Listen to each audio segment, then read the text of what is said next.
Hey, folks, today is Wednesday, February 11th, 2026, coming up on Roland Martin Unfiltered, streaming live on the Black Star Network. I'm here in Arlington, Texas, where I was honored today by the Bold Collective. I'll tell you more about that later in the show. Boy, explosive fireworks on the Capitol Hill as Attorney General Pam Bondi goes at it with Democratic members on House Oversight panel. Wait until we show you the throwdown, the insults being hurled left and right.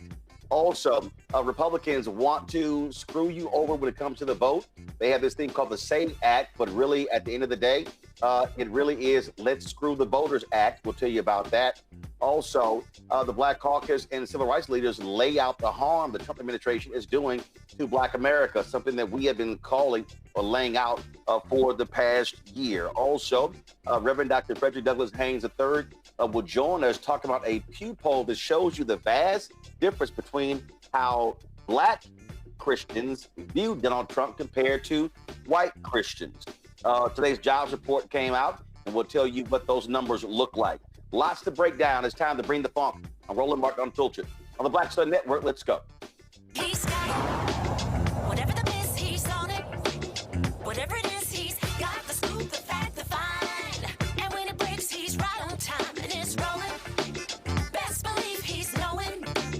Putting it down from sports to news to politics. With entertainment just for kicks, he's rolling. It's on go, y'all.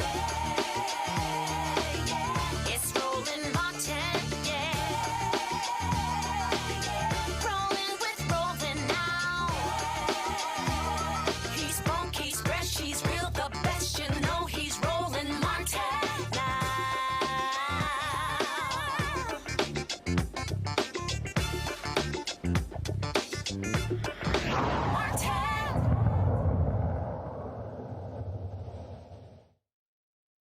Voting rights is a significant issue in this country, and we have consistently tried to tell you and warn you how Republicans are trying to do all they can to screw over voters. Now they're trying to advance something called the SAVE Act, which will do a number of things. They claim it's all about free and fair elections and stopping voter fraud. But we all know voter fraud is a joke. It's virtually non-existent in this country, but they want to, again, limit the opportunity for folks to vote. And so as a result, they are pushing forward this particular bill in the U.S. House that will require a number of things. One of those things is proof of U.S. citizenship to participate in the November elections. They also are mandating that American voters either present a passport or a birth certificate in person to an election official to vote. If passed, more than 90% of Americans who currently use online, who currently use voting by mail, online, or vote by the Department of Motor Vehicles would lose these convenient options. Now, 140 million Americans don't even have a passport, and 69 million married women lack a birth certificate reflecting their legal name change. This would cause tremendous amounts of chaos all across the country. Virginia Congressman Jennifer McClellan laid this all out on a speech on the House floor. Voting rights are sacred, and many members of my family fought tooth and nail to be able to exercise that sacred right. And history may not repeat itself, but it sure does rhyme. My great-grandfather at the turn of the 19th century, in the name of making sure that citizens voted and election integrity, had to take a literacy test and find 3 white men to vouch for his character. He got all the questions right. And because his name was on a list of people that the state of Alabama didn't want to register to vote, the registrar said, and I quote, "I need more questions because this nigger got them all right." He got all of them right, and he registered to vote. But my grandfather had to pay poll taxes to be able to vote in Tennessee. All of this was done to make sure that local election officials could deny people they didn't want to vote the ability to vote. And I took my oath of office on the Bible that my father kept his poll tax receipt, which is standing behind me, because he kept it in there because it was sacred right. And I swore to uphold, protect, and defend the Constitution of the United States, all of it. That includes the 24th Amendment that banned poll taxes. And yet the SAVE Act is a modern-day poll tax because every ID that you would have to use to register and to vote, with maybe one exception, costs money. And the one that is free is a military ID. But for our military who are overseas or not able to get home to register in person, it's an added burden. Rural communities, added burden. People of color, added burden. The 21 million American citizens that don't have ready access to these documents, it's a burden. The right to vote is sacred, and I will fight any effort to put more barriers in citizens' way to exercise it, and that's exactly what the SAVE Act does. That's why I'll oppose it. I yield back. Folks, my panel, Andrew Clark, he is a managing partner of District Legal Group, joining us out of Washington, D.C. Cody D, independent journalist, joining us from Birmingham, and Eugene Craig, CEO, X Factor Media, out of Baltimore. Glad to have all three of you here. Cody, I'm gonna start with you. You're there in Birmingham. That's the Black Belt, and that's where folks fought for the right to vote. Now, let's be real clear here. This is what Donald Trump Republicans keep saying. Oh, 90% of Americans agree with voter ID. Okay, we get that. The issue is not necessarily a voter ID. It's what they are requiring the hoops for folks to jump through. To sit here and suggest that to bring your birth certificate to a polling location, that's stupid. I am a registered voter in Texas. I have my address. I've had all those different things. I bring my voter registration card and I bring a driver's license. I present it. Now, all of a sudden, it's, oh, no. You got to bring a passport. Now, you got to bring a passport or birth certificate, and you have to pay. If you don't have your birth certificate, you have to pay for one. If you have to pay for a passport, I just had to renew my passport, and that's also costly as well. That's why it is being called a poll tax. Yeah, absolutely. I agree. It's typical racism and voter suppression. Republicans are concerned about the outcome of the midterm election, and as they should be. People are not happy with the Trump administration. Groceries are high. The job market is terrible. People cannot afford to buy homes. And these are all things that Trump campaigned on in 2024 and said that he was going to fix. And there are no signs of those things changing anytime soon. But Republicans working on trying to instate a new requirement to vote is so typical of the party. They're trying to filter out Black and brown people from being able to vote. And like I said, it's typical racism and voter suppression that truly we've seen since President Obama was elected. And my concern is that there are a lot of people who are not taking some of this information seriously. I think that there is so much information around the threats of the Trump administration. And when we read things like this that is happening, I think a lot of people just kind of glance over it and don't take it seriously. Me personally, I changed my last name a few months ago because I'm a newly married woman. And the agreement with my husband, because I did not want to change my last name because I read about the SAVE Act 2 years ago. The agreement was, if this SAVE Act goes into law, we're moving out of this country. I'm not going to stay in a country where I cannot continue to vote. So hopefully this will continue to open up people's eyes as we approach the midterm elections in a few months. The thing here, Andrew, again, that is important for people to understand is that we've seen these Republicans, ICE, going on Indian reservations. We saw in the last election how they moved a voting location away from an Indian reservation, making it more difficult. Guess what? It's a whole bunch of rural voters who are going to have to drive sometimes 6, 8, 9 hours to meet these qualifications. Again, the Republican strategy we've been saying for the longest, have fewer people vote because when they shrink the voting population, they actually have a better chance at winning. Yeah, Roland, and it's actually a good sign for us in the midterms to see them taking this type of measure, because they already know they're on the back end of history. They know that they're fighting what will hopefully be a losing battle, and instead of fighting it out in either the media or fighting it out through campaigns, they need to set policies to prevent winning. And wouldn't that be considered stealing elections, to make a policy or framework so just in a situation where certain people can't vote. That seems like to me that they're trying to steal the election. Now they're trying to accuse the Democrats of doing the same for having illegal immigrants voting in elections where that has never been founded. But now it seems like the Republicans are so scared that they're getting ready to lose the midterms that they're resorting to trying to go through Congress because they know that they have the numbers in the House, and we hope that they don't have the numbers in the Senate to pass this in order to try to steal the election.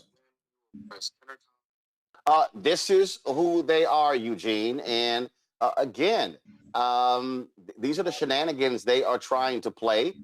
They barely have the votes as a very slim majority in the House, so they could very well could pass this. But hopefully common sense will prevail in the Senate. Look, the Senate's already said that this is dead on arrival. Even with Congressman Cuellar crossing over the vote for it to try to make it bipartisan, right? To pay Trump back for the pardon. It's dead on arrival in the Senate.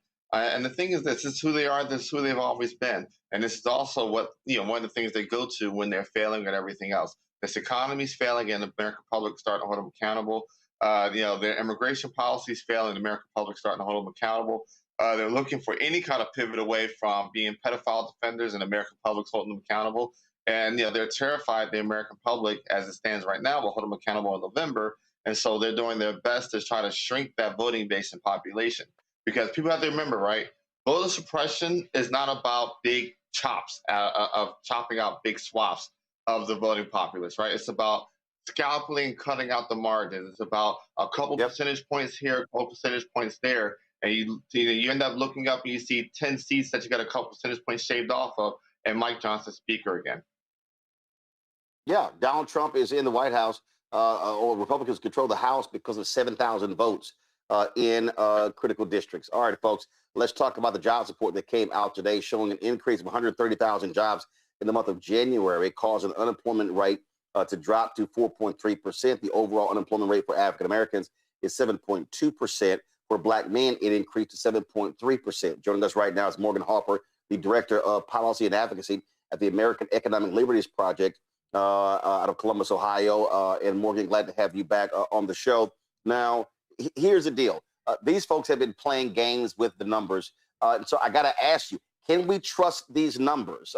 They keep giving us, we can't have this because of the shutdown and because of this and because of that. And so just what do you make of today's report? Yeah, I mean, on the quality of the data, I don't know. I mean, as you're pointing out, Roland, there is a lot of uncertainty of what exactly is going on in the federal government right now. But I will say no official report has suggested that there's any doctoring of these numbers. So what exactly are the numbers saying? I mean, first thing to note here, beyond the results for January, are the downgrade in terms of the number of jobs that were created last year. A pretty significant downgrade that only about 15,000 jobs were created every month last year. That is notable. But wait. You're saying, hold on 1 second. You're saying that with the revisions, it came out to be a net of 15,000 jobs on average per month. That means that the economy only added 180,000 total jobs last year? For the year. And that is very low. If it's not obvious, that's very low. Yeah. And so, as we're looking at the track record of the administration so far. Now, we should note, though, the numbers were revised for 2024 as well, when it was a different administration. But for this first year of the Trump administration, the results are not strong at all. And we'll kind of, dig into what January is saying, but I do think it's important that folks have that as one of the primary takeaways from this month's data. We saw in that. So in terms of saying, go ahead. I'm sorry. Go ahead. No, I was just going to say, for January, the headlines that if anyone has been plugging in or seeing some of the social media posts that Trump himself was putting out, it's kind of like, we're back, right? January numbers exceeding expectations, but that we have to break down a little bit more as well. Generally speaking, the estimates for January tend to be pretty low because It's the beginning of winter. There's weird weather things going on. It's after the holidays.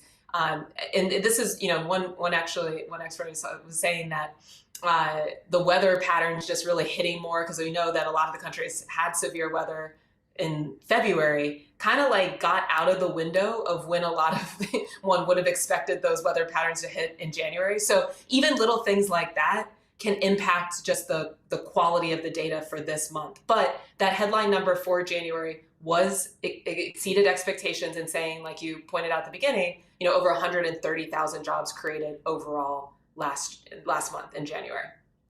But the other thing I would note is, and this is true of the last year too, the quality of the jobs. It continues to be almost entirely driven by the healthcare sector, social services sector. That is not bringing manufacturing back to America's heartland. That is the exact opposite of what we are being told is the goal of a lot of this administration's economic policymaking. The thing that is amazing, again, they're like, oh yeah, we're back. And how they're promoting that and how that's significant. You had Attorney General Pam Bondi today's hearing just touting stock market up, S&P, NASDAQ. Oh my God, we're well on our way. And it's kind of like, no, slow your roll. But it goes to show you the games that they play and how they want to promote what they say is just great and wonderful and deny the reality of how awful this economy has been, and also just the insane, the insane way he does tariffs. I mean, he announced the other day, he added some tariffs to the Swiss because he didn't like the tone of their leaders. Dude, what the hell?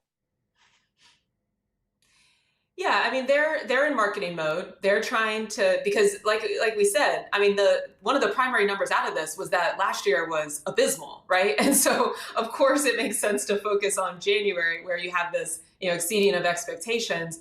But again, January is weird. There's a lot of seasonal adjustments. I don't think anyone you talk to is going to be like, oh, whatever January numbers are saying, those are definitely true, and then it is going to forecast what happens for the rest of the year.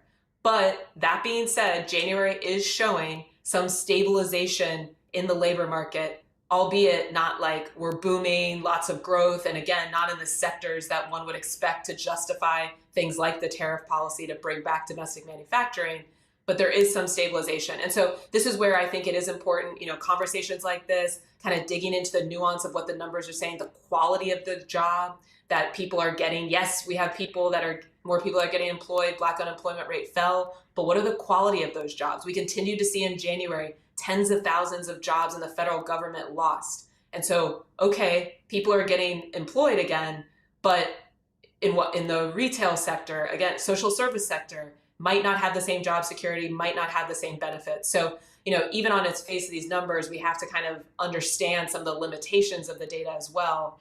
That might not be speaking to the full quality of the experience that the average American is having right now based on this economy.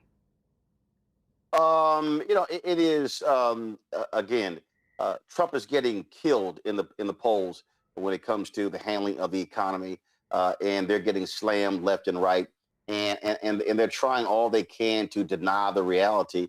But look, they see what's coming, and they know doggone well that Democrats are winning special elections all across the country as well.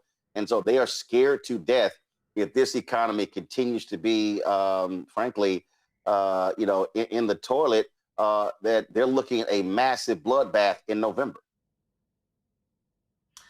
I think that is very much a risk. And it's going to be interesting. I mean, in a lot of different policy areas, we're starting to see the administration kind of like put out what seems like a bold proposal, banning institutional investors from owning housing, that they're going to revitalize U.S. healthcare. I mean, let's stick with healthcare for an example. And I think that's the interesting thing too about jobs being created in the healthcare sector. If you talk to a lot of people who are currently working in the healthcare sector or interacting with it, from patient all the way up to doctor, nurses, they don't have a lot of good news to report about the quality of that experience, about the quality of care that people are getting. And so I think, one of the takeaways there in terms of like political strategy is we should be, Democrats should be shooting for the fences as well here and thinking about some of the bold policies like, we just saw yesterday, Senator Josh Hawley, Elizabeth Warren, bipartisan bill to break up big medicine, which would structurally, separate these large healthcare conglomerates that are responsible for that poor working experience, increased costs. Nothing should be off the table. This is the time to really think big, and it's going to only further expose just the limitations of a lot of the policy ideas that are coming out of this administration.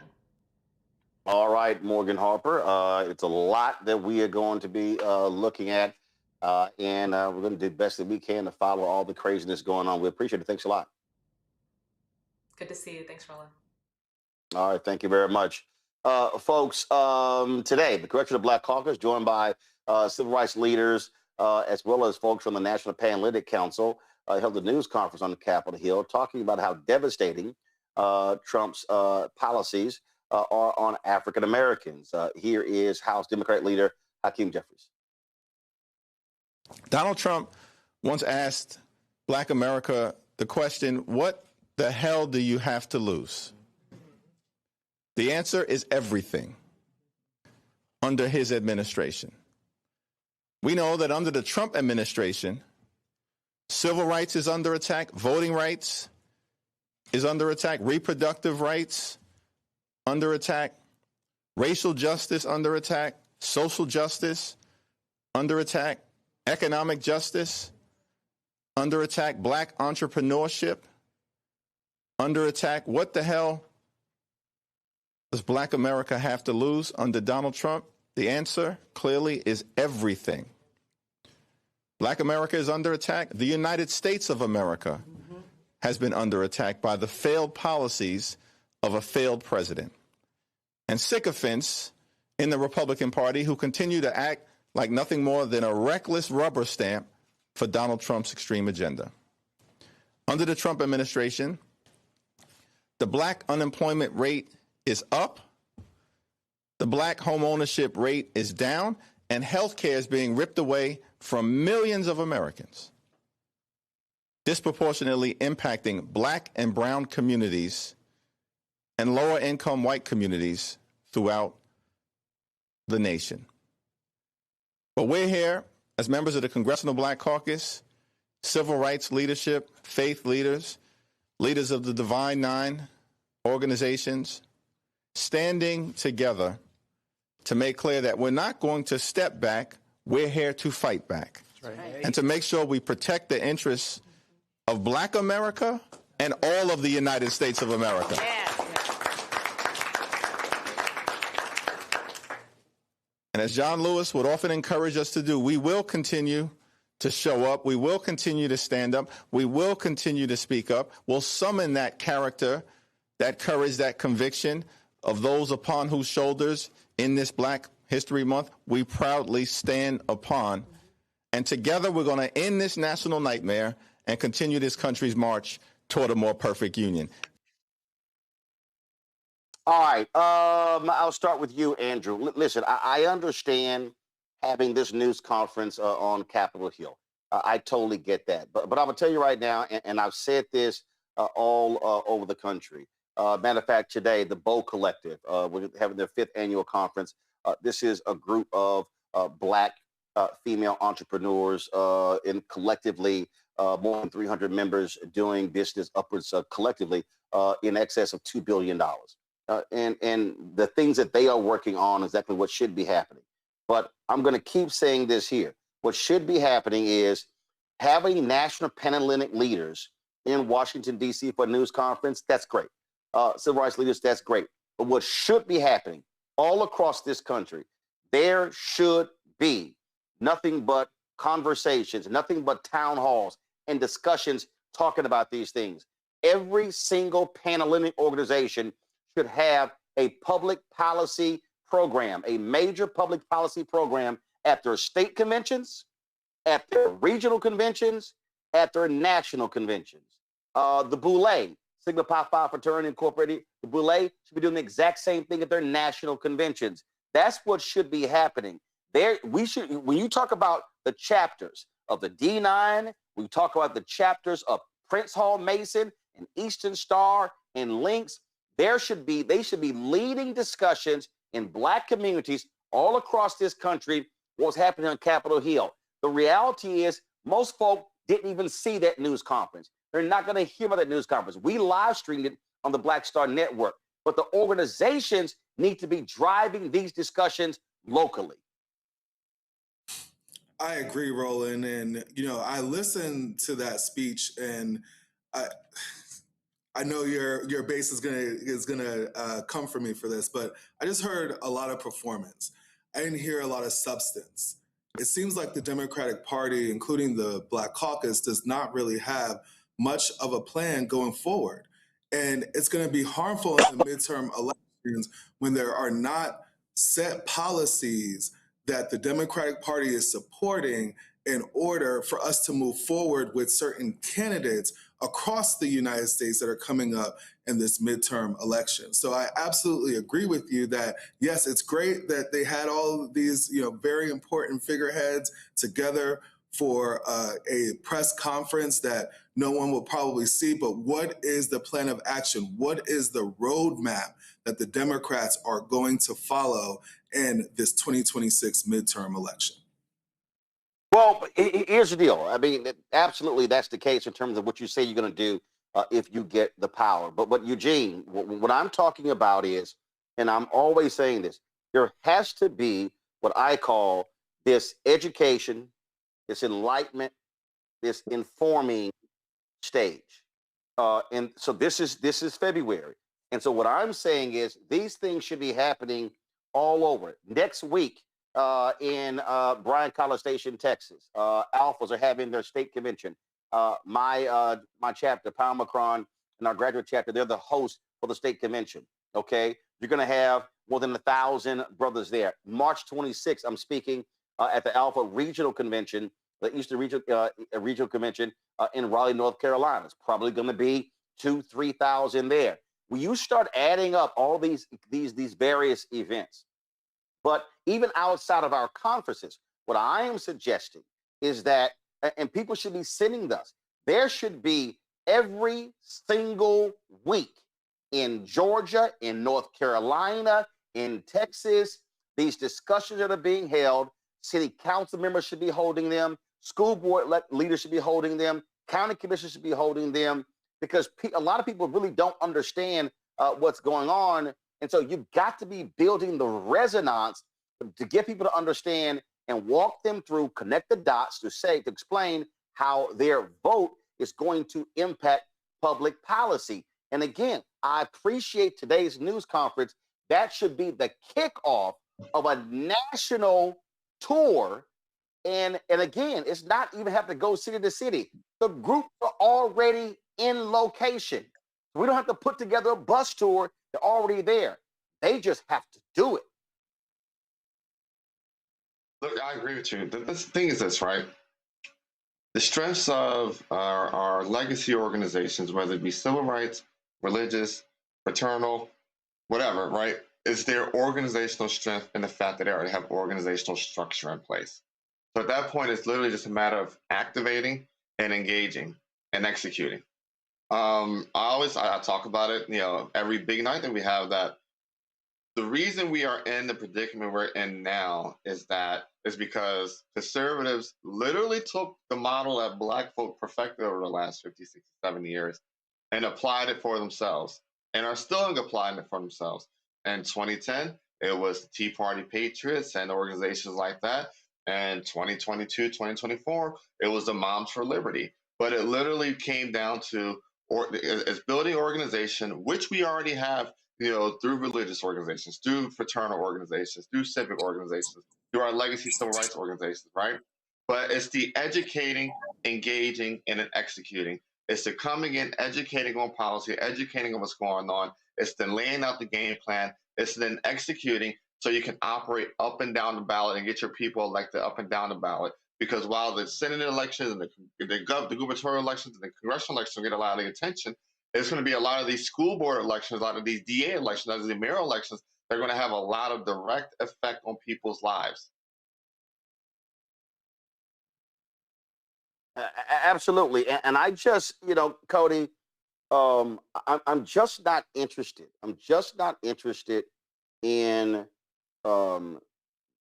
just the same old same. I'm talking about getting our folk to understand we have all of this capacity, this infrastructure. but it's not being properly organized and mobilized. Yeah, absolutely. And I agree with everything that you were saying about challenging the things that our D9 organizations have historically done. And I mean, not historically have done, but are doing today. And not necessarily carrying out the legacy of their organizations and the things that have been done in the past and not continuing that. As a member of a D9 sorority, I'm a part of my chapter social justice committee because I am passionate about making sure that our community is civically engaged and civically informed as to what's going on, the issues that are going to affect them directly. But I would be lying if I said that I felt like we were doing all of the necessary work that is needed in our communities to make sure that that is happening. And so what I do personally is I go onto my TikTok primarily to talk about these things, to try to keep people informed, because it's going to reach just outside of my local community. Hopefully it's reaching people across the state and also on a national level. And Roland, let me just say, I hope that you'll come to Birmingham for our regional conference. But I agree with what you're saying as well in terms of just the same old, same old. I think that there are a lot of people who are outside of these legacy organizations who are doing the work. And what we should be doing is finding those individuals and empowering them to continue to do that work, whether it be financial support or helping them with additional resources so that they continue to get the message out, whether it's them traveling across the state as we approach these midterm elections, whatever that may be. I think that there is a way in which the people who are really paying attention and have an understanding as to what's going on, we can empower those individuals who are maybe doing the work individually or with other organizations that they are working with on their own. I'm going to bring in Reverend Dr. Frederick D. Haynes III right now. We're going to talk to him about this Pew study, but this is what I'm talking about. Okay, when I was here in the Dallas-Fort Worth area, I was in Dallas a few weeks ago, giving the MLK speech for the city of Dallas. Pastor Haynes, I saw on y'all social media there was a teach-in, an MLK teach-in, and they were laying out their action to register folks, to activate voters, to have Freedom Summer. There was a QR code, there was a whole and all these things were happening. And so what Cody just said, to me, here's what should be happening. Should be the alphas, the deltas, the AKs, the kappas, the sigmas, the iotas, the zetas, the omegas, Prince Hall Mason, all these groups. There should be a calendar. And it should be, here are these town halls that are happening across the state. This is where they're having something this week, and then this week, and then this week. This is what's happening in the whole month of February, then the whole month of March, then the whole month of April. Next month, March 7th, everybody's going to be going to Selma to recreate the walk across the Edmonds Pettus Bridge. I'm not interested in recreating a march. I'm interested in recreating the turnout. And I just think that, like, you take churches. I had a pastor, Pastor McKissick, when I had the NAN conference last year, he said, hey, we're having this session, the Black Church in the Age of Trump. I said, man, the hell with that topic. I said, NAN should be focused on mobilizing and organizing Black preachers in Eastern North Carolina to win that Senate seat. And the same should be happening all across rural Georgia. I just think that we just have way too much. We have great organizations, churches and groups, but they simply are not organized and mobilizing properly. And it's just lots of conversation, but it's not clear, concise work. Roland, you own it. And since you referenced when you were in Dallas preaching, because I need to emphasize you preached for the MLK celebration, one of the things you said that I hope we heard, as a matter of fact, I've been preaching it ever since, you quoted from the book of Nehemiah. And for me, you used the metaphor of Nehemiah building and battling. In one hand, they had tools to build the wall. In the other hand, they had tools to fight the enemy. And for me, what you're saying and the conversation you just had, we basically need to be planning to build our communities, build political power, build, and at the same time, we need to battle against voter suppression. We need to battle against all of the things that are determined to undermine the effort to vote. Right here in Dallas, Roland, as you well know, for decades, we've been able to vote in Dallas County and throughout the state of Texas, really, from early voting up through election day at any voting site in the county. This year, Right. because some people don't want some people to vote, they're only allowing that during early voting, but come election day, you can only vote at your assigned site. And some of the sites that we used to have, we no longer have. And so March 3rd is going to be a hot mess of chaos because of the fact that some people don't want some people to vote. Now, if we do what you're saying, we are outlining every single week, we're going to do this. One of the things we're trying to do, especially with this campaign, is not only get people out to the polls early, but to structure and strategize ourselves so that just in case some folk didn't hear us and go to the polls on March 3rd, we are ready to give them rides where they need to go. We're ready to educate them as to where their site is. But the bottom line is there's a strategy that has been used against us, and we've got to be strategic ourselves. And so Roland, again, preached it. We got to be ready to build and battle. Yeah, and I just want people to understand you don't have to ask anybody's permission. No. Gary Chambers is doing. They're doing these teach-ins in Louisiana. When I spoke in Columbus, Ohio last year, I was laying out to the brother there, and they were trying to do this whole citywide thing, and we were at dinner, and I was like, yeah, he was like, let me explain what we're gonna do. I just felt what they were doing was 30,000 feet. I said, bro, I need you to bring that on the ground, as Joe Madison said, put it where the ghost can get it. I said, we got to simplify this. We got to explain to people. City Hall 101, county government 101, school district 101. And what you just laid out, people have to understand that in Texas, when you have a governor and when they control the Secretary of State, then with the Attorney General, they are then controlling the voting apparatus. And then they are also screwing over blue counties, Harris County, Dallas County, because they are upset that they're actually blue. Well, when we don't vote, then they are still in power. Republicans did that in North Carolina. And so it's getting our folks. In fact, I sent a text the other day to the folks in North Carolina. I said, hey, y'all are 14 seats down in the House. Republicans control it. Okay, what seats are y'all targeting this election? You can't pick up all 14. Oh, you're targeting 5 or 6. What are the 5 and 6? And then what are you focused on in the next election? We had yesterday, there's 2 sisters on talking about protect our health care. And they were like, oh, we need this bill that Lauren Underwood, it passed in the House. I said, hey, you need 60 votes, right? They said, yeah, we got 47 in Democrats, right? I said, y'all need to identify the 13 so we know who to target. See, I'm tired of us just having this macro sort of strategy. What I am saying is it has to be a targeted strategy. We need to pick off that person, that person, that person. We need to take this person out of office, this person out of office, this person out of office, and target our resources and time and energy to doing that, as opposed to this general, hey, get out the vote, we hope you show up. Right, no question. And a matter of fact, I had a conversation earlier today with Jennifer Jones Austin, and so we were discussing something in an upcoming conference they want us to do.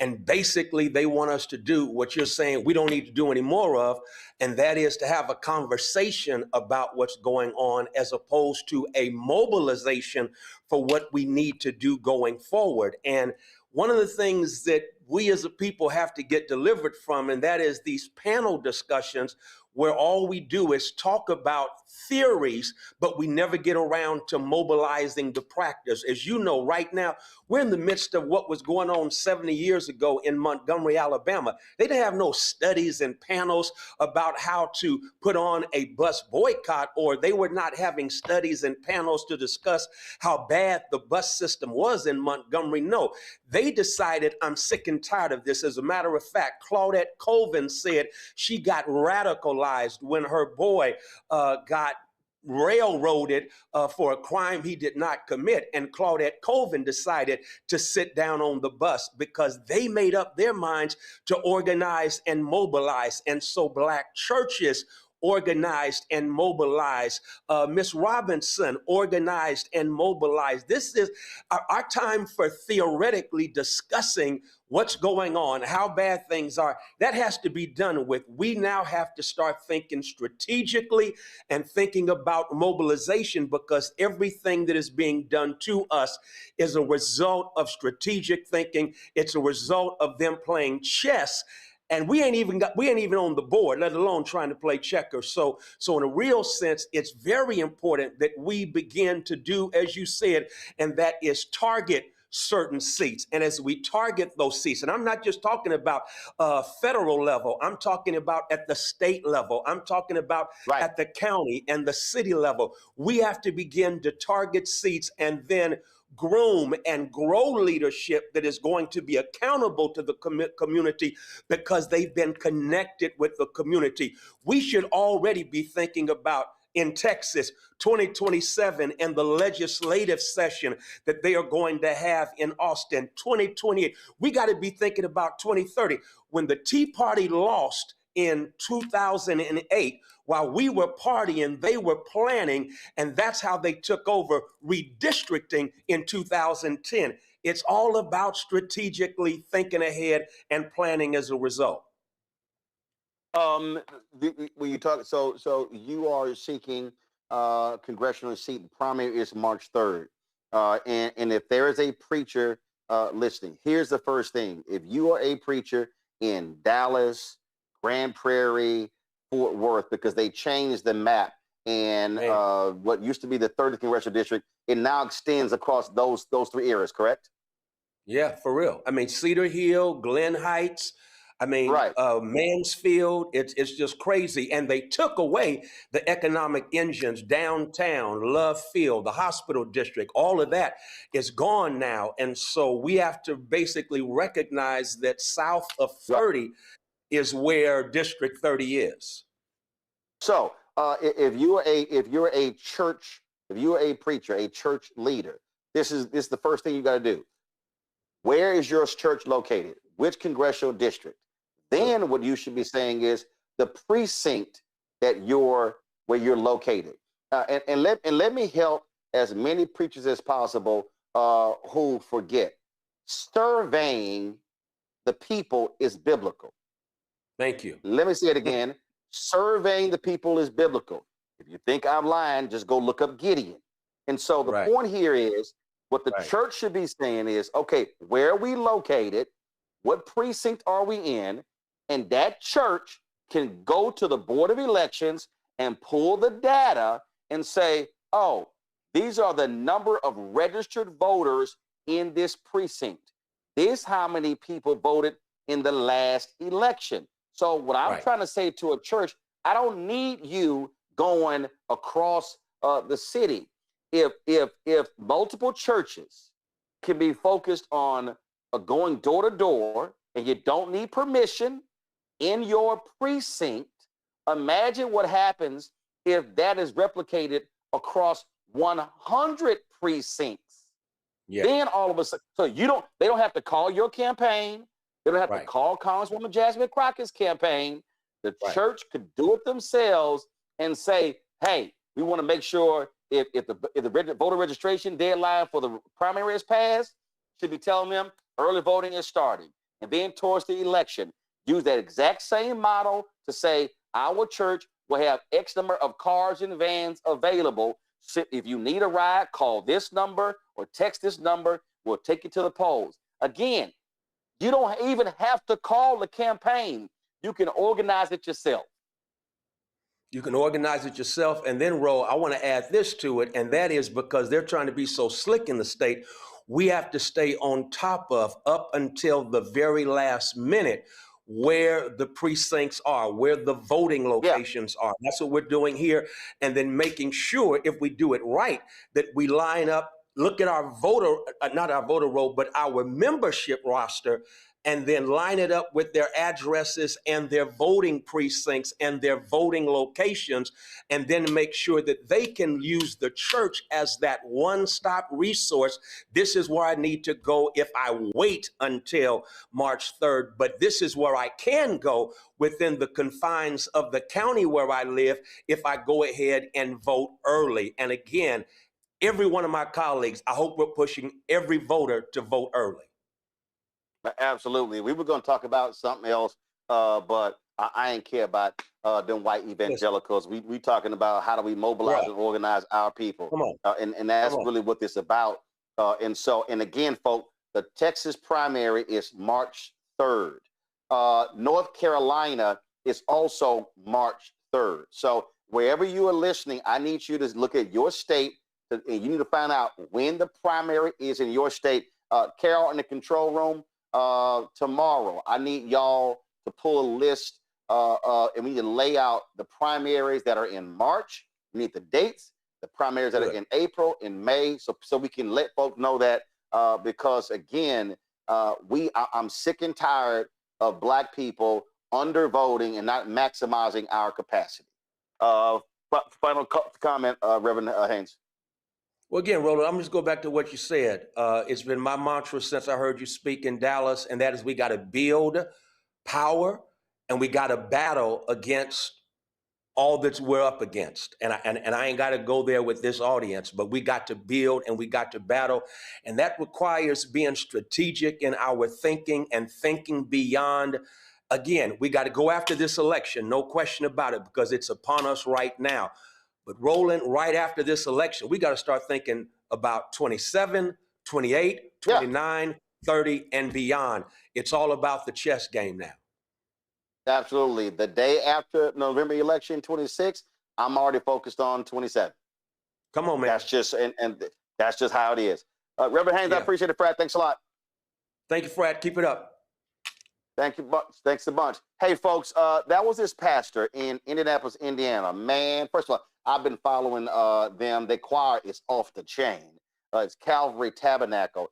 And man, let me tell you something. He was preaching and he was talking about racism and Christianity, and he was really talking to them white conservative evangelicals. I want y'all to hear what Josh Carson had to say. I want to address something head on in the spirit right now.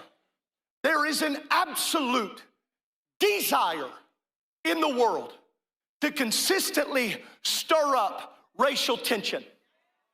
Constant. What I'm about to talk about is not political, it is spiritual. The weapons of our warfare are not carnal, but they are mighty through God to the pulling down of strongholds. Here's why you need to know why we're Pentecostal. Because at Pentecost, everybody was invited. It didn't matter where you were from, where you lived, whether you were the boss or whether you were the lowest servant. Everybody gets to come to Pentecost. Everybody gets to experience Pentecost. Now, I don't usually tell you should respond. But what I'm about to say, you should respond. Okay? You should do something. You should do something. I'm just telling you, okay? Whether or not they are your brother or your sister is not based on the tone of their skin. Yes, I'm going to say it. We should denounce racism and anything thereof. And if you got even a thread of racism, you need to bury that at the altar. Leave your gift at the altar. Make repentance and go reconcile that. Don't say, well, there he is. Don't be political, Pastor. I'm not being political unless you want to deal with the King of Kings and the Lord of Lords. Because in the great celebration, don't you tell me you can't worship with them here, but you can go to heaven. I refuse to believe in that nonsense. Well, I don't know, because they're Hispanic or they're African American or they're Burmese or I don't know. What are you talking about? They taught me when I was a child in a small country town, even in Illinois, red and yellow, black and white, they are precious in His sight. I'm going to tell you what restoration is. Restoration is the plan of God. Whosoever will, let him come. I'll save the Jew, but I'm going to save the Gentile as well. Now, of course, we played that because a Pew Research study shows that white evangelicals remain among Donald Trump's strongest supporters. A majority say they support all for most of his plan and policies. The study does show that more white evangelicals, they view Trump less positive than they were in the early days of his second administration. Support for his agenda among white evangelicals is down 8 points last year, and confidence in his ethics has slipped by 15 points. Now, the thing about this is, if you look at the numbers, it is actually pretty ugly. I'm gonna start with you, Eugene. It was hilarious when you look at the numbers in terms of the different Protestant denominations in terms of how they view Donald Trump. Of course, white Protestants, they loved them some Donald Trump, but woo, when it comes to black Protestants, that ain't the case. White evangelicals, extremely or very confident Donald Trump acts ethically in office. White evangelicals, 40%. The adult U.S. average is 21%. Unaffiliated is 10%. Black Protestants, 7%. I keep telling folk, if America would listen to black folk, we would be in a hell of a lot better position. Yeah, listen, America, listen to black folk. You wouldn't have had John Fetterman. You probably won't get Tallarico in Texas. There's a couple of things to try to save folk from, including Donald Trump. But you got to understand this, right? And our audience doesn't understand this, that black folks' relationship to faith is much different than white folks' relationship to faith. And that how we view things and how we view the Bible and the context of the Bible are dramatically different, right? And the thing is this, you got to keep in mind, even when it came to folk that were supposed to be, voters of faith and based on their faith, Donald Trump came in second in Iowa in 2016 on the heels of everything, and came in first in New Hampshire. So, I mean, not a lot of this isn't surprising to us, because even, pre-Trump, a lot of these folk, they're the same people that voted for Steve Kaine, the same people that would support Andy Biggs, the same people that will support, the worst of the worst of these politicians, largely because they're white and maybe because they may speak their language, but not necessarily follow the deed of the book, they claim to love. I really do, Cody. I get a kick out of these white conservatives who love to comment on black folk business. Eric Erickson, big time right wing, white evangelical. This is what he tweeted. I keep trying to tell Democrats that guys like Tallarico are considered frauds in the non-white community because he talks faith like he learned it with a Rosetta Stone subscription. It turns off voters who actually are faithful Christians and remain Democrats, and those are, at this point, almost exclusively non-white voters who have voted Democrat for historic reasons. I responded to him, Cody, by saying, this is a lie, Eric. Non-white Christians vote Democrat because of the present day heinous policies of the GOP, as well as the hypocrisy of white evangelicals. Right. Let me just tell you, whenever I see a white person talking about black people issues, most of the time I ignore it because a lot of times they lie and they don't know what they're talking about. But I do want to give a quick shout out to that pastor in that video clip that you're rolling, because as I mentioned the last time I was on this show, I don't think that it's often enough that we see white people denounce white supremacy and talk out against racism. I don't think that that is displayed within our media enough. And I think that if we had more of that, we would maybe have a little less division. But going back to what was said earlier, I think that in terms of the slipping support of white evangelicals, first of all, I'm surprised that there is a slip because we all know that they're in a cult, right? But also, I do wonder sometimes, well, what is it going to take for them to truly realize that they are in this cult? And I think they haven't felt the brunt of some of these issues that have occurred in this country. We talked about the black unemployment rate earlier. Well, we know that right now, black people are feeling that the most right now. The black unemployment rate is higher than the national rate. And so a lot of times when these stories come out about the ways in which black people are affected by some of the national policies and some of the national changes that are being made in the White House, a lot of white people feel as if they are exempt. They feel as if, oh, well, this is not going to affect me, so I don't have to worry about that. That's only going to affect people of color. And that's really the basis of why they vote the way that they do, right?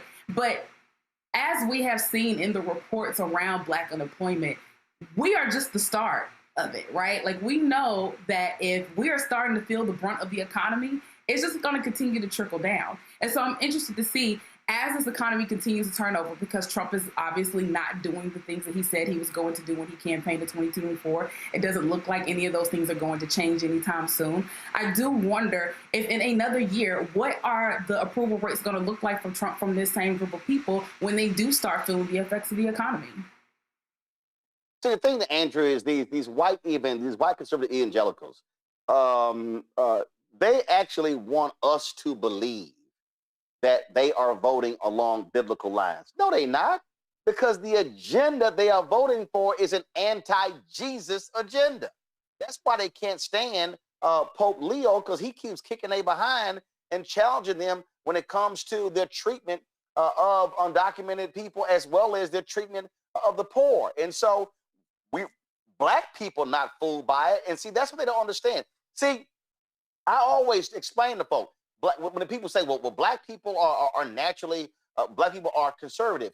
Yeah, Black people, first of all, we are not conservative in the same vein of how they define conservatism. So I think people need to understand that. And the same conservatism, that's first and foremost. They are operating by a slaveholder's religion. They are operating by a Jim Crow 2.0 point of view. And so what Eric Erickson doesn't seem to understand is that we are not going to respond the same way they do, because we see their attacks on voting rights, their attacks on civil rights, their attacks on books. We see their attacks on the poor. We see their attacks on Black economic empowerment. We see all of those things, and Black folks simply are not going to be aligned with that. And every Republican and every conservative, y'all can try as y'all want to talk about the radical Republicans in the wake of the Civil War. Y'all can talk about, oh, it was the Republican Party who did this. You can talk about that it was Southern Democrats who started the KKK. Y'all can talk about all that y'all want to, but here's what we know, Andrew. The party today that stands with the Confederacy, Republicans. The party today that defends Confederate monuments, Republicans. And Peter Hegseth and what they're doing in the Department of Defense, what Donald Trump is doing. And so we know exactly who we're dealing with. And so they can try all they want to say, this is who the Republicans are historically. But Eric Erickson, Black folk ain't down with the people today who simply want to treat us like the Southern Democrats did back in the day.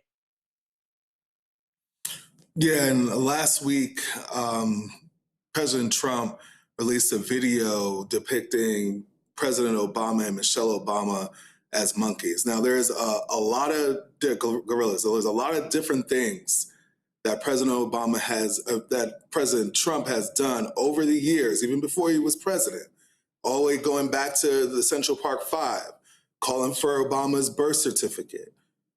There are a lot of things that he's done that's racist, but after he released that video depicting former presidents, Black presidents, as gorillas, and also as he disinvited the only Black governor in the United States, how can you support that party going forward and still say that you're not a racist? There's just no way. And that's why Black people are not conservatives, because we've seen this.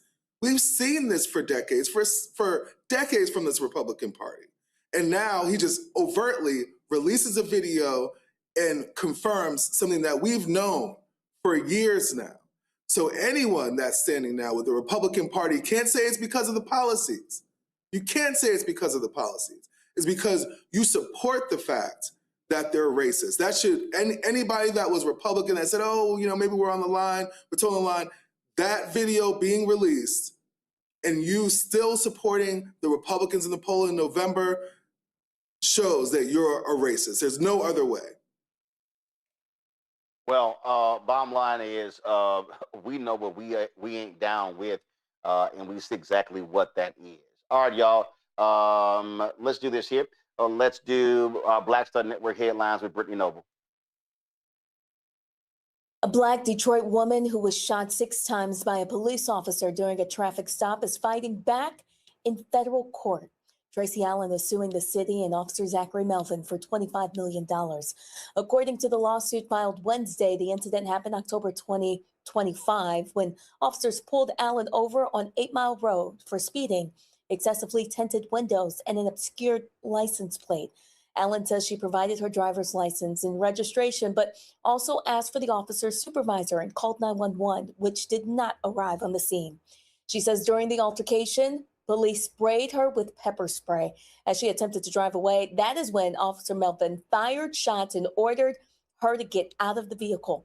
Here's Allen's attorney, Maurice Davis, talking about the case, and Allen talking about the day that she thought she would die at the hands of police. A routine traffic stop about a plate violation or a tint or speeding, whatever the officer used to justify pulling my client over, he was not justified in shooting her. He began to try to argue with me. We went back and forth, and I asked for a supervisor several times. He didn't give it to me, so I dialed 911 and told the operator that I feared for my life and asked her to stay on the phone with me. He asked me to get out the car twice. I shook my head no. That's when he began to shoot my truck up. As he shot my truck up, I pulled off. I didn't know I was hit until I got to the light. After I got to the light, I kept going until I made it to the police station and told them that he shot me. The lawsuit states that Allen will need long-term medical care and rehabilitation as a result of this incident. Detroit Police Chief Todd Bettison says that the department has suspended the officer without pay. Melvin has been on the force for nearly 2 years. A former federal prosecutor who recently quit over ethical concerns tied to a high-profile ICE shooting case is now representing journalist Don Lemon. Joseph Thompson filed paperwork Tuesday to join Lemon's legal team as Lemon faces federal charges tied to his live stream coverage of protesters who interrupted a church service in St. Paul, Minnesota. The Trump administration claims Lemon's reporting violated the religious freedom rights of worshipers during the protests. Thompson resigned from the U.S. Attorney's Office in Minnesota. The same office is now prosecuting Lemon after raising concerns about how that administration handled the investigation into the killing of Renee Nicole Good, who was shot by an ICE officer. Well, notification letters will soon be sent to some Black residents in Evanston, Illinois, as the city prepares to issue its next round of reparation checks.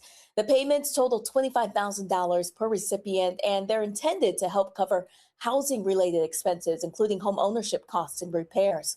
City officials say the letters will go out within the next 2 weeks, and eligible residents are being encouraged to prepare their paperwork now to avoid delays. Evanston made national history as the first city in the United States to offer publicly funded reparations for Black residents who are descendants of enslaved people. That program is expected to distribute about $10 million over a 10-year period as part of the city's long-term effort to address the lasting impacts of systemic racism and housing discrimination. A court ruling is forcing President Donald Trump's administration to restore Consumer Financial Protection Bureau funding. Over the past year, Trump took aggressive steps to weaken CFPB. The federal agency was created to protect everyday Americans from predatory banks, lenders, and financial scams. Congresswoman Ayanna Pressley is accusing Trump of trying to dismantle the very agency designed to protect people's hard-earned money. The Trump administration has withdrawn all federally deployed National Guard troops from major U.S. cities, ending a controversial deployment that local leaders repeatedly opposed.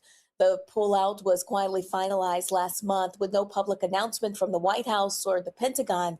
At its peak, the deployment included more than 5,000 troops in Los Angeles, around 500 in Chicago, and 200 in Portland, Oregon, ordered despite objections from state and city officials who argued that the federal presence was unnecessary and politically motivated. More than 2,500 National Guard members remain in Washington, D.C., but they are now operating under a non-federal status. According to a January report from the Congressional Budget Office, the deployments have cost taxpayers more than $496 million, Roland. All right, Brittany, we appreciate it, folks. Be sure to watch the breakdown of Brittany Noble every day at noon Eastern right here on the Black Star Network. So please check that out. Y'all, it was crazy as all get out on Capitol Hill today as Attorney General Pam Bondi finally showed up to testify before the House Oversight Committee. And man, things got hot and heavy, especially between her and Congresswoman Jasmine Crockett. Watch. Answer, right or wrong, raping children? Wrong. Right or wrong, killing random citizens?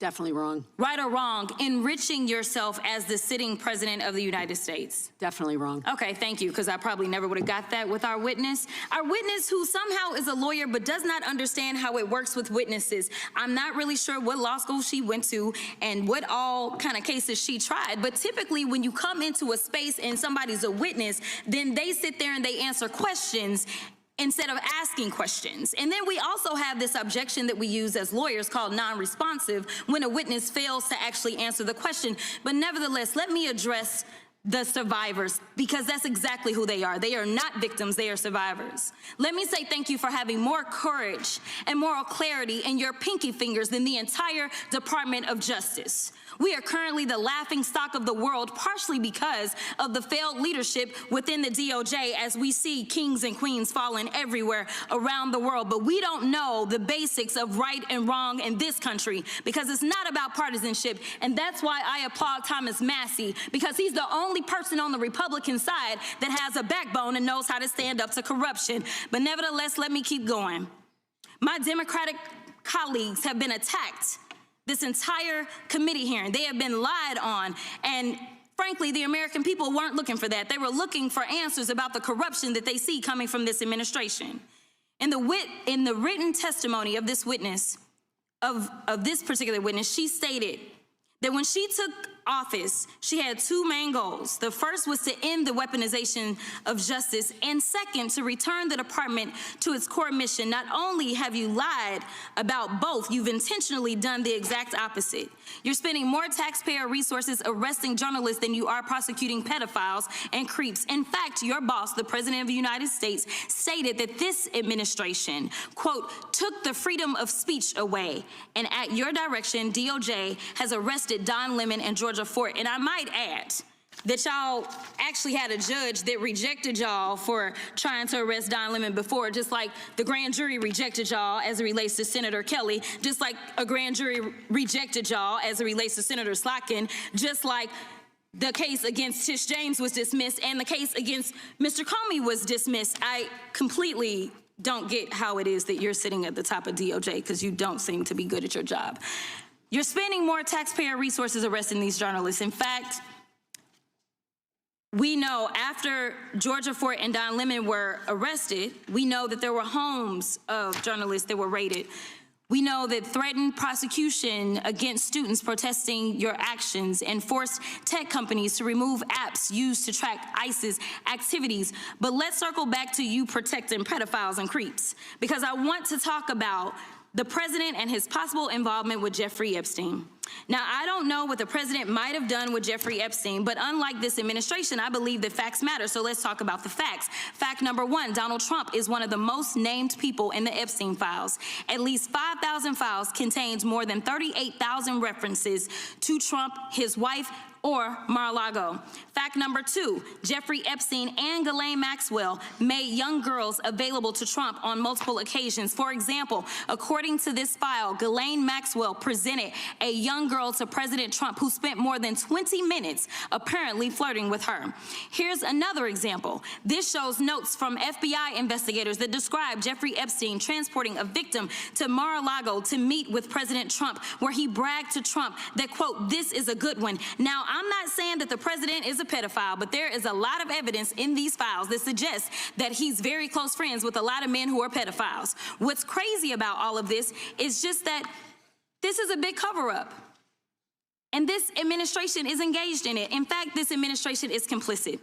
But there are numerous others, like how the DOJ is attempting to obstruct justice in the investigation of the rogue agents who have murdered American citizens, or how the DOJ seized voter data from Fulton County in an attempt to steal the 2026 midterm elections, or how federal agents have Tom Homan on tape accepting a bribe and your agency killed the investigation, or how your agency is ready to give the president a $230 million payday, which is unconstitutional. The Constitution is clear. The president shall not receive any payment except his salary while in office. The fact of the matter is that you will be remembered as one of the worst attorney generals in history, an attorney general who has prioritized obstruction over justice, corruption over the law, fealty to the president over loyalty to the Constitution. And Mr. Chairman, I will yield.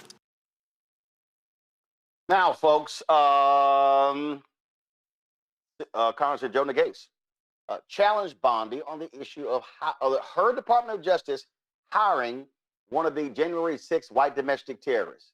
Watch. Quote, if you come for law enforcement, the Trump administration will come for you, end quote. I want to show you just a brief video. It's about 30 seconds, and I'll ask you a couple questions about it. You guys are disgusting, man.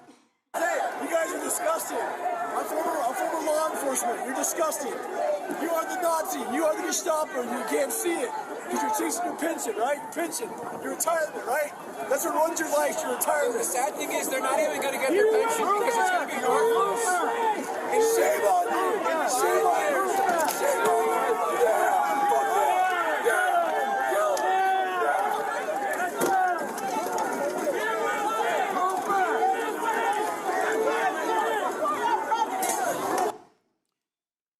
Attorney General Bondi, that man works for you now, right? Who was that, Congressman? The man in that video, the one who was in the police-worn body cam footage, the one allegedly yelling, kill him, at police officers on January 6th, his name is Jared Wise. He does work for us. He works for you at the Department of Justice. He does. This is an individual whom a federal grand jury indicted for 2 felonies and 4 misdemeanors related to his participation in the attack on January 6th. One of those charges was forcibly assaulting, resisting, opposing, impeding, intimidating, and interfering with police with the intent to commit another felony. This is who you choose as the chief law enforcement officer of the United States of America to hire at the Department of Justice. Someone on video yelling, kill him, at police officers? Right? I believe he was pardoned by President Trump. Oh, he was pardoned. You're right. You're right. Pardoned by President Trump for his offense. Pardoned for yelling, kill him, at police officers. And yet you expect hardworking police officers across the country to believe that you take law enforcement seriously. You could imagine the reaction of so many folks across the country hearing the chief law enforcement officer of the United States refuse to even condemn what that individual whom you've now hired did. But in any event, let's talk a little bit about some of the other divisions within the Department of Justice and what's happened over the last year. You're familiar with the public integrity section of the DOJ's criminal division. I think it's referred to as PIN. Is that right? Yes. Okay. Do you know which presidential administration under which the PIN was first created? I can tell you what administration that the weaponization was ended under. I'll reclaim my time. This wasn't a trick question. You don't get to Madam Attorney reclaim General. your time. Madam Attorney General. Because I don't like it. Mr. Chairman, will you explain to the witness that he does reclaim his time?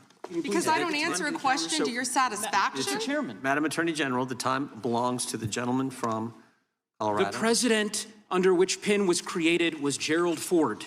It was created after Watergate. I'm not asking a question, Madam Attorney General. The administration under which it was created was Gerald Ford. When you first started as the Attorney General of the United States, there were 35 people working in that office. There are now 2 people working in that office because you have gutted it. How many people work for the National Cryptocurrency Enforcement Team in the criminal division today? Can I answer the question about PIN? I've asked you a question. How many people work? You've asked me a question, but you don't How want many the answer. people work I'm not for the gonna answer your National questions the way you Cryptocurrency want. Enforcement Team? You won't answer how many I'll people? answer PIN. You, Penn will not be you know what? weaponized. You know what? What's Madam funny Attorney about General, this? I'll say to the chairman. What's funny about Chairman, this? you know what the answer is? And I think I understand funny why the about Attorney General this? does not want to answer the question.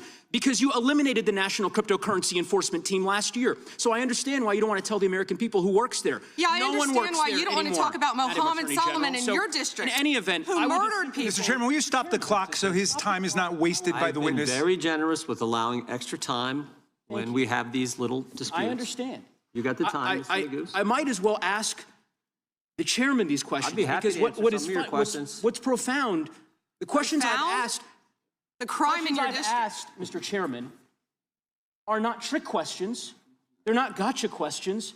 They're actually basic questions about how the Department of Justice functions and the unwillingness of this Attorney General to answer them in good faith. When a member of Congress asks how many people work at the National Cryptocurrency Enforcement Team and the Attorney General refuses to answer it, it is not a coincidence. It's because she eliminated the team. Why? Because her boss, the President of the United States, is making money hand over fist, $1.4 billion over the course of the last year through cryptocurrency holdings. I think what is happening at the Department of Justice is a disgrace, Mr. Chairman, and I would urge you to gain control of this hearing. With that, I yield back the balance of my time. Yeah. I would ask the gentleman, does he agree with the standing up of the Deputy Attorney General for dealing with fraud? That's something that's happened in this administration. First time. You talked about Penn. That happened with this Justice Department. We're talking about this committee. Mr. Chairman, had you answered the question, had the Attorney General answered the question in that way, perhaps this hearing would have some modicum of resembling something that has typically been fairly conventional, an oversight hearing of the Department of Justice. The gentleman's That is time has not this. expired. There were a number of other people who got into it with her. And I'm sure the time I'm not going to play those. I may run them tomorrow. Eugene, this is real simple. Pam Bondi had an audience of one, and that is she wanted to show her toughness. Donald Trump probably said, "Great job, great job." That's what it's all about. But this is what happens. These arrogant Trump people, they come there, whether it's her, Peter Hegseth, Kristi Noem, others. They don't want to answer questions. They absolutely don't give a damn about the legislative branch of the government, and they believe they can do whatever the hell they want. But the thing is this, right? Look, she came in there aggressive. These hearings are always show theater for both sides, to be honest, for being honest about it. But at the end of the day, Congress has oversight authority over the executive branch, especially of congressionally approved, congressionally confirmed members of the executive branch. And she has a responsibility to both Congress and to the American people to answer these questions honestly and full-throatedly. And the second she decides that she wants to continue to protect pedophiles and protect the Epstein folk, I think members of Congress should start seriously thinking about impeaching her, as well as I'm waiting to see Democrats really turn up the heat on the Commerce Secretary. The fact that homeboy lied about going to Epstein Island, and now the truth has come out. I mean, that'll be easily the ad of the year. You take that with, and I know the clip. You didn't have the clip played where she was asked to apologize to the Epstein victims, and she refused to. They're just literally giving Democrats all the ammunition they need to take what's probably going to be a huge majority to a full-blown tidal wave next November. When is November coming up? Andrew, bottom line is here. They don't want to answer the questions. They don't want to be challenged on any of these issues. I mean, that's just the case because they want to sit here and go back and forth, and they want to argue, and they want to please Trump because his whole deal is deny, deny, deny, and don't give real answers. Yeah, and at the end of the day, with Pam Bondi coming to Congress, that was supposed to be an open dialogue. She was supposed to answer questions, and she can't even do that properly. So how are we trusting her to govern the United States? It appears that all she's doing is engaging in political prosecutions. We saw that she tried to get indictments against sitting U.S. legislators, and that was rejected. And I commend the people of Washington, D.C. for seeing right through that. And there is that oversight that we have, right? That grand jury process that meets in secret. And it's so easy for these prosecutors typically to get these indictments, but under this administration, it's been difficult. We've seen a lot of failed grand jury prosecutions, and that is because the people are fed up with the types of cases that this administration is bringing. And it's a dangerous, slippery slope when you think about the fact that if the public is losing trust in law enforcement, what the message that sends to their prosecutors when they're going in court, and judges can't even believe what they're saying. And this is going all the way from the top down. So we're seeing a complete meltdown just in time for the midterm elections. Cody, these people, they simply are uncouth. They are corrupt, and it is simple as that. It rots from the top all the way down. I think the word uncouth is probably still playing it down a little bit. I watched a little bit of the live hearing today, and anyone with sense would know that she's obviously covering up for Donald Trump. She spent the entire time deflecting and hurling insults, just like she did in those clips that you showed. Why would a serious professional attorney general conduct themselves in this way? Representative J. Paul asked Bondi to apologize to the Epstein survivors while they were there, to their face, for not redacting their personal information, and she refused to do so. That would have been the perfect opportunity to at least have some accountability, so that when people are continuing to accuse all the Republicans or continuing to say that the entire administration is at fault for the things, their participation in what happened in Epstein Island, they could at least say, well, we're empathetic. We apologize. Like, they could at least have a couple of points if they did that, but they're not even able to do that. And instead, she started to blame her predecessor, Merrick Garland. She even found a moment to talk about the S&P 500 and the Dow and how we should be celebrating the stock market, as if that was the reason for the hearing today. So, I do wonder, and I'll ask you, Roland, what are the consequences going to be if the entire administration is corrupt and they are doing everything to continue to lie and cover up their own criminal acts? Then what are the consequences going to be? I'm just wondering if, well, I won't say I'm wondering, but what I'm hoping is that everybody will make sure to show up to the polls in November and vote some of these people out of Congress so that we can get some power back. But legally speaking, I don't think there's going to be any real consequences. Well, listen, I mean, it's real simple. Democrats do not control the House or the Senate, so they are in the minority. So if they are able to control the House and or the Senate, then they have the power to subpoena, to have even more hearings, to actually do things. And so that's the ability of having the power. But this is administration doesn't give a damn what Congress thinks, and so it's going to be a battle. But Donald Trump already knows that if Democrats get control of the House or the Senate, that any of the crazy legislative things that they want to do, not going to happen. Okay, his agenda completely shuts down for the next 2 years, and that's what it's all about. And so that's one way to stop him. And not only that, if Democrats control the Senate, that means that they can shut down any appointments, whether it's the Supreme Court or anything else, if they actually have the guts to do it. So that's the difference between who wins and who loses in November. Folks, today, Bishop William Barber and Repairs of the Breach kicked off their march in Wilson, North Carolina on the way to Raleigh. Our cameras were there recording and also doing various interviews with folks. And again, this is about, as he said, this is our Selma, mobilizing and organizing people, raising awareness to get them to understand why we must be using our power to vote. Here's some of what we covered today at today's the first day of the march. All right, Reverend Barber, we've been out here today, the first day of 3 days of marching and then a fourth day of a rally. Can you tell viewers why it's so important in this moment to rally the way you are rallying? And you spoke earlier about this not being resistance, but about laying out a vision for what comes next. Can you talk to me about that for a little bit?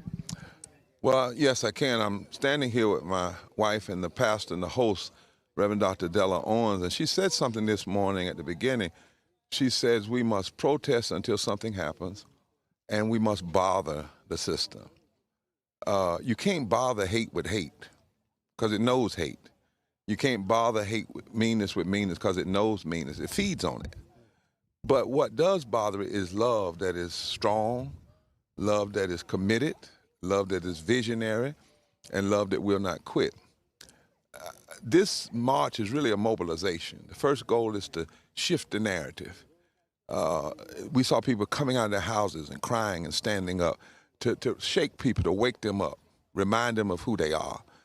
And secondly, it is to remind us of our power.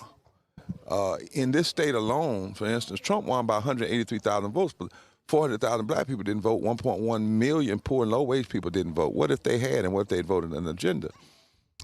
It is to also remind folk right here in this 1st Congressional District, they may have gerrymandered you, but you can turn the gerrymandering into dummymandering if you turn out, because they based it on 45%, so a 50% turnout, it's a different day. And it is to lay out a vision. What we're saying is, we're not saying you shouldn't resist. Resistance, you got to resist, right? But if all you do is resist, and you just rehearse constantly a litany of the offenses of the other, people don't know where you are. In fact, if you're not careful, you'll actually be continuing to lift up the adversarial persons, and nobody will know your own strength, what you stand for. So we have to flip that, because the Bible says you got to write the vision and make it plain. People don't run with resistance, they run with vision. So part of this is to say, wait a minute, what is it that we love? I know what we resist, but what is it that we love in public policy? And therefore, what is it that will get up us every morning? Hate and resistance is going to tire you out, you know, but love and purpose will get you up. Love and purpose will make you do stuff you can't even think about doing now. I tell the story about a woman who rescued her child out of a burning house. Love did that, not resistance. Love did that. And then this is a rally, because we're not ending on Saturday. It is a mobilization. On Saturday, we're going to give people 7 things that we want them to do, and 7 things we can do.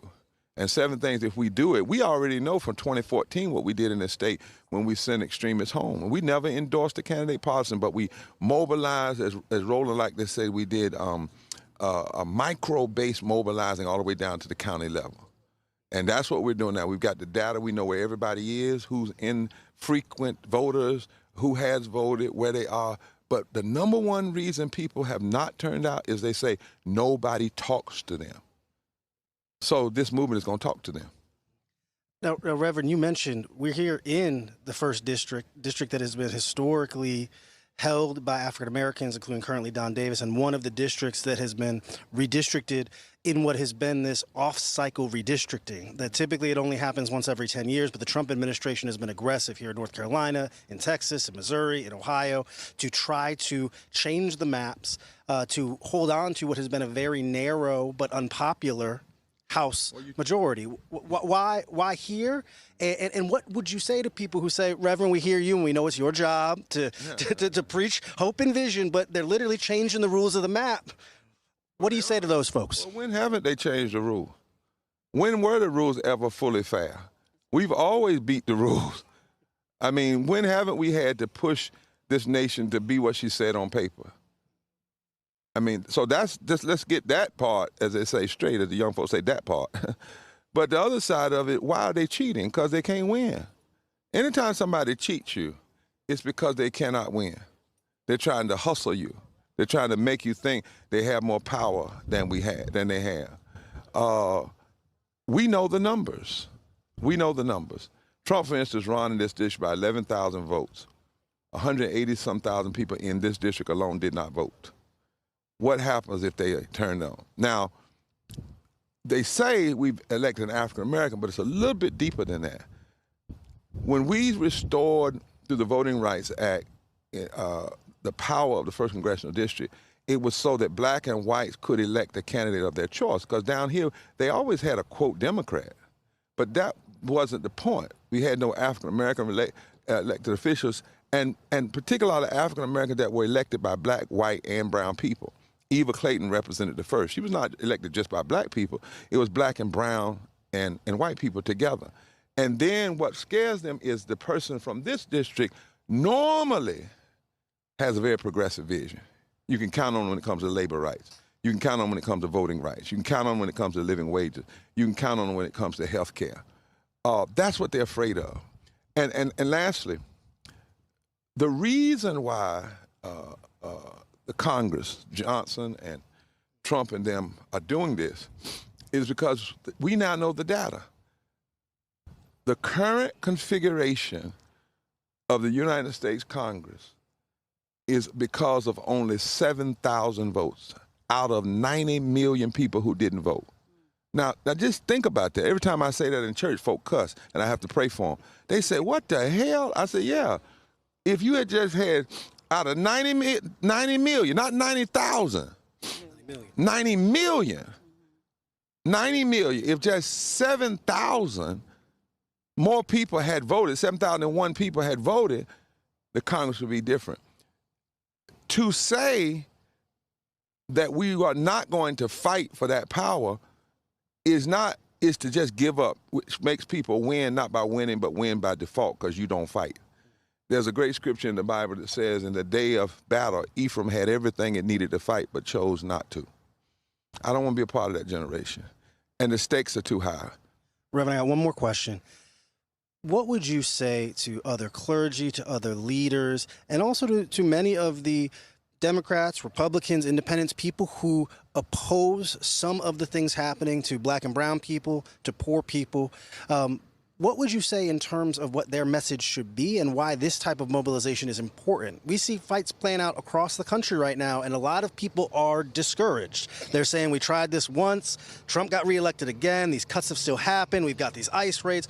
What would you say, like I said, to other local leaders like you in the various localities, but also to the men and women who are putting their names on ballots, hoping to earn support of people? And as you've noted, we've seen a lot of resistance messaging. But what is it that you look for? I'm not asking you to endorse anyone right now, but what is it you look for in this rising generation of leaders who say we're values aligned, we want what Reverend Barber wants, we want what his movement wants? What are you looking for from them? Well, I want to do one thing, if you mind. I want to let my wife as a pastor say a little bit about what pastors and others ought to be doing in this moment, because, you know, if all you're doing is having a praise party or preaching about justice once every Martin Luther King birthday, or even if all you're doing is just only talking about black folk, you're missing a key vision of how liberation happens. It was the abolition movement was multiracial. The civil rights movement was multiracial. Sure, there has to be a serious race critique. Now, don't get me wrong. We start in Repairs of the Breach, we say systemic racism, systemic poverty, ecological devastation, denial of health care, the war economy, the militarization of our communities, and the false vision of religious nationalism are the five interlocking injustices. So race is critical. But we also recognize that, as Dr. King said, the greatest fear of the greedy oligarchs and the authoritarians he knew at that day and today was for the masses of poor black people and the mass of poor white people to come together and form a voting bloc that fundamentally shifts the economic architecture of the nation. We also have to stop saying poor white people did this, because what it shows is that there was a great 20-some% of black men voted for Trump. Black women in some places went down with a black woman on the ticket. For the first time in history, 51% of people making $50,000 and less voted for Trump. When Biden was in office, 8 Democrats blocked living wages in the United States Senate after it passed the House. So one kind of analysis that only gives one critique is a flawed analysis. But I want her to say something, and I want to come back at the end about pastors and preachers. Yeah, what is the role of clergy in this moment, and what, for the folks who are watching around the country, and also both the role of clergy, but also the role of the unchurched, the non-religious in this movement? You guys speak a lot about the type of values that are held even by friends of ours who maybe didn't spend as much time in church pews as all of us here have. It is simply preaching the message of Jesus from the Gospel of Luke, chapter 4, verse 18. And not only preaching it, but living it out from the pulpit and the public square. That preachers and clergy must consider, as Jesus said, I've come to preach good news to the poor, to those who are blinded, those who are in captivity. And as clergy, it is the responsibility to be mindful of people in your congregation, people who are in the community that are also impacted by unjust policy. Folks who live on SNAP, folks who are threatened that their Medicaid may be cut or taken, people who do not have a living wage, but yet we ask them to give tithes and offering. So we must ensure that they have a living wage. So it's fighting for them. It is not just in the pulpit. It is in the streets. I often say, no Jesus, no justice. No justice, no Jesus. You know, when she makes that point, I'm always interested when people say, well, we tried it. I didn't start walking the first time I tried. Selma, the Montgomery bus boycott was 381 days.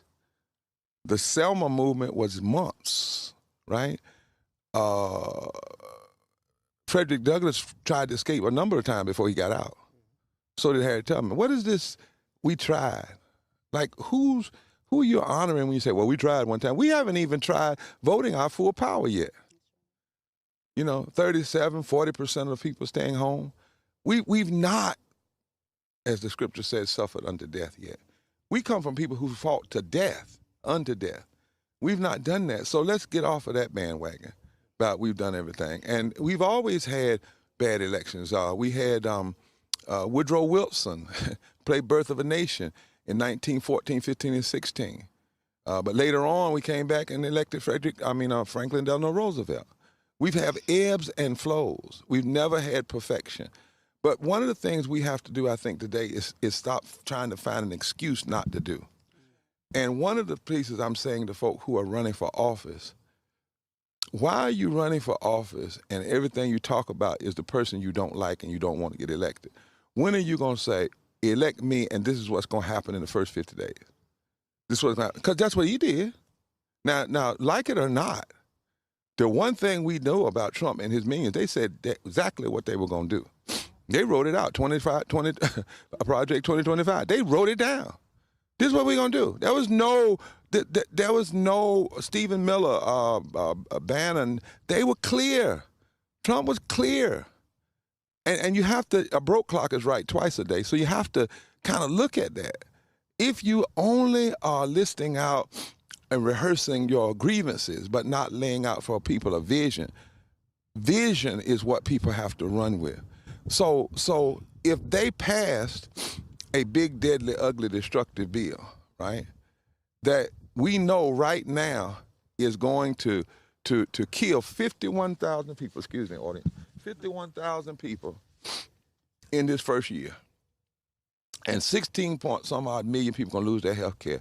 Don't you think we ought to be organizing those 16 million people? If 20-some million people are going to be losing their SNAP, shouldn't we be organizing those 20? That's where your power is. The power is not to keep rehearsing the grievance. The power is to go to the people who are aggrieved and offer them another vision. Say, elect me, your health care's coming back. Elect me and your SNAP is coming back. Elect me, I'll make sure you pay a living wage so you don't have to get on SNAP. Elect me, and I'm not just going to take things back to normal. We're going to expand voting rights. We're going to make voting rights a holiday for voting. Elect me, and we'll reshape the Justice Department so that it no longer is used as a personal attack machine. What is your vision? That's what folk have to. And where is it rooted? What do you love? What is your heart? What is your passion? That's why on Saturday, on Valentine's Day, we will be talking about it's time to love forward together, and we will be laying out a vision because I've talked to several authoritarian experts, and they say these two things. Number one, authoritarianism lives on lies. So one of the greatest things you can do in a time of authoritarianism and neo-fascism is tell the truth. Number two, they live on division. So one of the greatest things you can do is unify people because that scares them. And number three, they live on hate. They live on hate. Authoritarianism and neo-fascism is rooted in hate, hatefulness, just hate and division. But they're afraid of people unified in a transformative love that is seeking to build a beloved community. So let's stop saying, well, folk tried and they didn't win everything. That's the reality of life. But that doesn't keep me from getting up every morning. That doesn't keep me from getting up every morning. I get up and I keep pushing. I get up and I keep working. When we started, it was cloudy. The sun has now come out. We wouldn't have seen that outside unless we had kept walking. If we had saw the clouds, oh, well, they don't need to do anything. Might as well quit, right? Then that's all we would have seen. But when you keep pushing and pushing and pushing, as we just finished singing, somehow things are transformed, but they are never transformed. There is no prophetic transformative implementation without a prophetic imagination. And that's why you have to have mass gatherings, to do mass education, mass shifting of narrative, and give people a vision that is brighter than the darkness of the nightmares of authoritarianism. All right, folks, our team is on the ground tomorrow, Friday, and of course, we'll have live coverage of the mass action taking place on Saturday in Raleigh. Folks, that is it for us. Let me thank the Bow Collective again. This is a group of brilliant black female entrepreneurs, and so they have a Trailblazer Award, and I am the first man they've ever given the award to, and so I appreciate the leadership for selecting me. So I'm here in Arlington, Texas for their national conference, about to head to their gala, and so just a collection of a remarkable group of women, more than 300 black female entrepreneurs, again, collectively doing more than $2 billion in annual revenue. And so I appreciate that. Tomorrow I'll be in Los Angeles, headed there for the NBA All-Star Weekend festivities. And so looking forward to that as well. All right, folks, don't forget, support the work that we do. Join our Bring the Funk fan club. Your dollars make it possible for us to cover the stories like we are right now on the ground in North Carolina. We've got plans to be in other places across the country. If you want to support our work, please join our Bring the Funk fan club or the Cash App. Use the Stripe QR code. You see it right here. This is also for credit cards as well. And so use the Stripe QR code. Checks and money order. Make it payable to Roland Martin Unfiltered. P.O. Box 57196, Washington, D.C. 2003-7-0196. PayPal, R. Martin Unfiltered. Venmos, RM Unfiltered. Zelle, Roland at RolandSMartin.com. Roland at RolandMartinUnfiltered.com. Be sure to download the Black Star Network app. Apple phone, Android phone, Apple TV, Android TV, Roku, Amazon Fire TV, Xbox One, Samsung Smart TV. You can also, of course, be sure to get our Roland Martin Unfiltered swag by going to shopblackstarnetwork.com, shopblackstarnetwork.com, and get our t-shirts, mugs, hats, all that good stuff. Also, support all the black-owned products that we have right there on shopblackstarnetwork.com. Be sure to check it out there as well. And so, again, those are all black-owned products. When you buy from shopblackstarnetwork.com, you are supporting Roland Martin Unfiltered and the Black Star Network. And, of course, you can also download the app, fan base. Be sure to get that. Now, today, of course, is Wednesday. Tomorrow, new episode of Second Opinion with Dr. Ebony Jade Hilton. Be sure to check that out. We'll stream it at 11 a.m. Eastern. And then, of course, we restream it at the end of my show at 8 p.m. Eastern. And then, of course, be sure to catch the Breakdown with Brittany Noble at noon Eastern tomorrow for the latest headlines as well. Folks, that's it. I'll see you tomorrow right here, Roland Martin Unfiltered on the Black Star Network. Holla!